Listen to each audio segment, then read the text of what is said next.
এইবাৰৰ বাজেট এখন ধাৰাবাহিকতাৰ বাজেট। মই মোৰ বক্তব্যটো যিটো কৈছিলোঁ সেই কথাটো পুনৰবাৰ দোহাৰিছোঁ। সেইটো হৈছে যে যিকোনো ৰাজনৈতিক দল এটা, এই ৰাজনৈতিক দলবিলাক যিকোনো ৰাজনৈতিক দল হ'ব পাৰে, আপুনি কংগ্ৰেছ কওক, বিজেপি কওক, CPM কওক, যিকোনো ৰাজনৈতিক দল এটাৰ তেখেতসকলৰ এটা ৰাজনৈতিক ভাৱধাৰা থাকে, ৰাজনৈতিক চিন্তাধাৰা এটা থাকে। আৰু এই ভাৱধাৰা আৰু চিন্তাধাৰাবোৰ সাধাৰণতে তেখেতসকলৰ যিবোৰ অৰ্থনৈতিক চিন্তাধাৰা, এই অৰ্থনৈতিক চিন্তাধাৰাবোৰক তেখেতসকলৰ ৰাজনৈতিক চিন্তাধাৰা বা ভাৱধাৰাৰ মাজেৰে বা ৰাজনৈতিক দৰ্শনৰ মাজেৰে তেখেতসকলে প্ৰকাশ কৰে বা তেখেতসকলে সেইটোৰে আগবাঢ়ি যায়। উল্লেখযোগ্য হিচাপে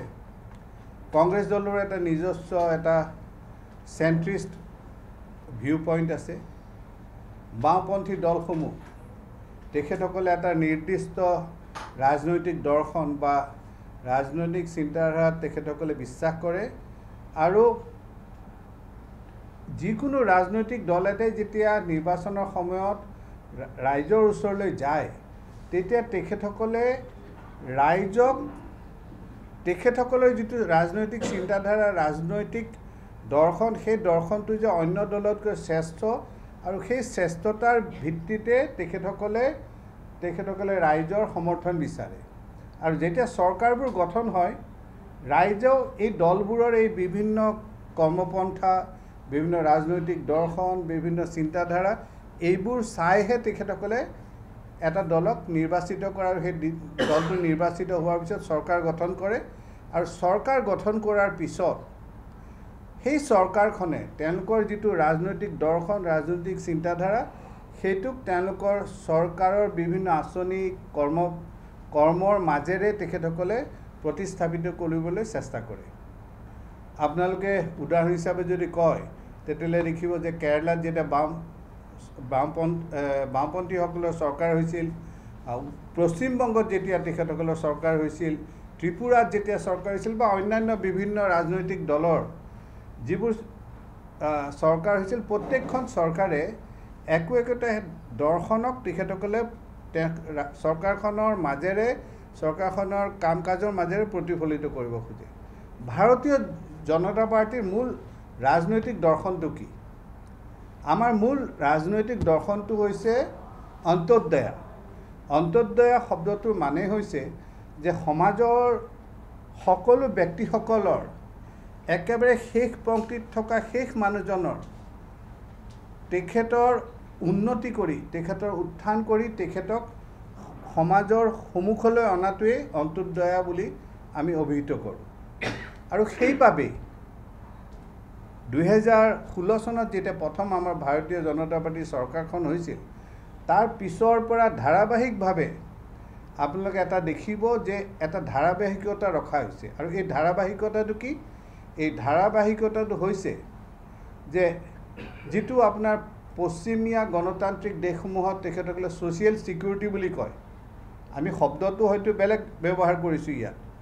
কিন্তু সেই ছ'চিয়েল ছিকিউৰিটিৰ যিটো ব্যৱস্থা, যিটো অন্যান্য গণতান্ত্ৰিক দেশসমূহত আমি দেখিব পাইছোঁ আৰু সেইবিলাকৰ ফলাফলো আমি দেখিবলৈ পাইছোঁ, সেই ছ'চিয়েল ছিকিউৰিটি মেজাৰ্ছবিলাকক তেখেতসকলে বিভিন্ন চৰকাৰী কৰ্মপন্থা, বিভিন্ন আঁচনিৰ মাজেৰে তেখেতসকলে ৰূপায়িত কৰি ৰাইজৰ উন্নয়নৰ বাবে তেখেতসকলে কাম কাজ কৰে। 2016 চনত আমি প্ৰথম চৰকাৰলৈ আহিছিলোঁ। 2016-17 চনৰ কথা বাৰু মই নকওঁ, এইকাৰণে যে আমি আগৰ চৰকাৰে যিখিনি কৰি গৈছিলে সেইখিনিৰ যিটো বোজা আছিলে, সেই বোজাবোৰ আমি চম্ভালি উঠি পেলাই 18ৰ পৰা আপোনালোকে যদি দেখে, আপোনালোকে দেখিব ধাৰাবাহিকভাৱে আমাৰ কিন্তু এটা বাজেটবোৰত এটা দৃষ্টিভংগী, এটা গতিপথ নিৰ্ধাৰিত কৰা হৈছে। আৰু সেইটো হৈছে যে সমাজৰ দুৰ্বল শ্ৰেণী তেখেতসকলক আমি কিভাৱে উত্থাপন কৰিব পাৰোঁ। এইবাৰৰ বাজেটখনো সেই ধাৰাবাহিকতাৰ বাহিৰত নহয়। গতিকে প্ৰথমে ক'ব লাগিব যে এই বছৰৰ যিখন বাজেট, এই বাজেটখনে সেই ধাৰাবাহিকতাটোক অক্ষুণ্ণ ৰাখি নতুনত্ব আনিছে কিয়নো আজি প্ৰযুক্তি আপোনালোকে দেখিব যে প্ৰযুক্তি বহুত আগবাঢ়ি গৈছে এসময়ত আপোনালোকে জানে 90 দশকত যেতিয়া মই নিজেও দূৰদৰ্শনৰ লগত আপোনালোকৰ লেখিয়াকে ময়ো যেতিয়া দূৰদৰ্শনত বাতৰি পৰিৱেশন কৰিছিলোঁ বা অন্যান্য কৰিছিলোঁ তেতিয়াৰ একোটা বেটা কেমেৰা প্ৰায় 15 কিলো ওজনৰ হয় আজি আপোনালোকে যিবোৰ কেমেৰা ইউজ কৰিছে এইবিলাকৰ হয়তো 500 গ্ৰাম 600 গ্ৰাম এনেকুৱাকে এটো সম্ভৱ হৈছে কেনেকে এটো সম্ভৱ হৈছে প্ৰযুক্তিৰ বাবে আৰু এই প্ৰযুক্তিক কিভাবে ৰাইজৰ উন্নয়নৰ বাবে ব্যৱহাৰ কৰিব পাৰি তাৰ এটা উৎকৃষ্ট মানে উদাহৰণ ভাৰতীয় জনতা পাৰ্টি চৰকাৰখনে দেখুৱাই আহিছে আৰু সেই ধাৰাবাহিকতাটো এবাৰো আমি অক্ষুত ৰাখিছো মই আগতে যেতিয়া এখন বাজেট পঢ়ো বাজেটখন এটা দুৰ্বোধ হাতৰ মোৰ কাৰণে কিয়নো যদি কলে যে এইবাৰ আমাৰ বাজেটত আমি অধিক দিলো সেই কথাটো আমি কম্পাৰেটিভ স্টেটমেন্ট নাথাকিলে বুজাত টান হয় যে আগতে 10 আছিল এতিয়া আমি 12 দিলো গতিকে 10ৰ পৰা 12টো এটা জাম্প বা অন্য ৰাজ্যত ইমানখিনি হৈছে আমাৰ ৰাজ্যত আমি ইমানখিনি কৰিছো গতিকে এইখিনি আমাৰ সফলতা এইখিনি আমি নতুনকৈ কৰিব বিচাৰিছো এনেকুৱা ধৰণৰ কথাবোৰ এইবাৰৰ বাজেটখনত খুব সুন্দৰভাৱে প্ৰতিষ্ঠাপিত হৈছে মই বিত্তমন্ত্ৰী গৰাকী সিদিনাখন ব্যক্তিগতভাৱেও কৈছো যে বাইদেউ আপুনি বাজেটত যে এটা কম্পাৰিজন এটা আনিছে হেতুৰ কাৰণে কিন্তু এবাৰ বাজেটখন বুজাত যথেষ্ট সহজ হৈছে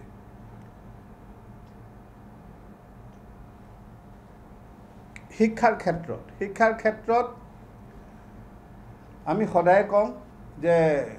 অসমখনত এতিয়া সকলো চৰকাৰী বিদ্যালয় বন্ধ হৈ গৈছে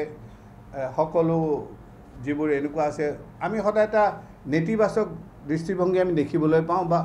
আমাৰ বিপক্ষসকলে দেখুৱাবলৈ খোজে কিন্তু আপুনি যদি কম্পাৰেটিভলি ভাৰতবৰ্ষৰ অন্যান্য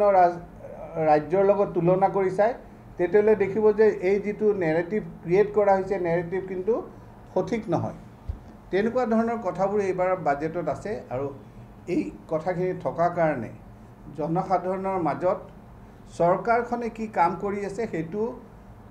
ৰাজ্যক মাজত লৈ যাবৰ বাবে এই বাজেটখন যথেষ্ট সফল হৈছে আৰু মই ভাবো যে এই বাজেটখনৰ এটা ডাঙৰ সফলতা হৈছে এই দিশটো ইয়াৰ উপৰি মই কৈছো আকৌ কৈছো মই যে প্ৰযুক্তিৰ সৎব্যৱহাৰ এইবাৰৰ বাজেটত এটা ইনোভেটিভ হেৰি হৈছে কালি মই ইউটিউবত এটা দেখি আছিলো কোনোবাজনে মানে ঠাট্টা কৰি আছে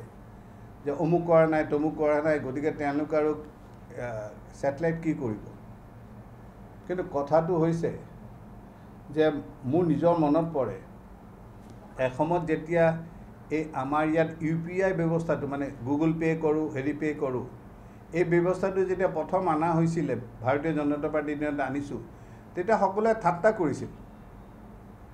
আজি মোৰ পকেটত 1 পইচাও নাই নগদ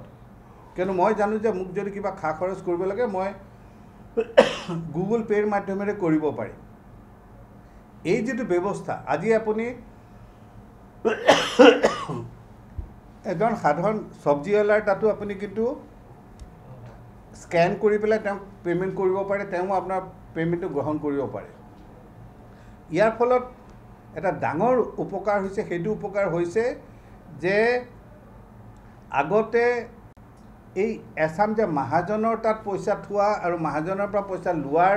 যেটো ব্যৱস্থা আছিল সেই ব্যৱস্থাটো নাইকিয়া হৈ এটা আনুষ্ঠানিক বেংকি ব্যৱস্থাৰ মাজত তেখেতসকল আহিছে আৰু মই ভাবো যে এইবাৰ